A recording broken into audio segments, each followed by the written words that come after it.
শুধু দাঁড়িয়ে নদী দেখতে থাকলে আপনি কোনোদিনও সেই নদী পার করতে পারবেন না। পার করতে হলে আপনাকে অবশ্যই সঠিক পদক্ষেপ নিতে হবে। জীবনকে এক লম্বা যাত্রাপথ মনে করে এগিয়ে যাও। তোমার উদ্দেশ্য ঠিক থাকলে একদিন সঠিক পথের সন্ধান পাবেই।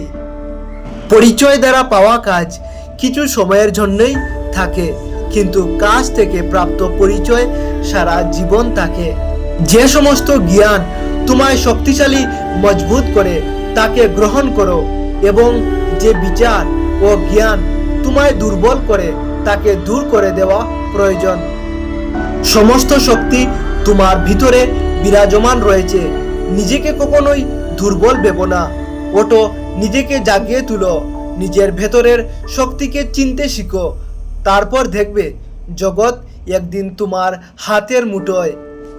তুমি তোমার ভবিষ্যৎ পরিবর্তন করতে পারবে না, কিন্তু অভ্যাস পরিবর্তন করতে নিশ্চয়ই পারবে, এবং সেই অভ্যাসই তোমার ভবিষ্যৎ পরিবর্তন করে দেবে।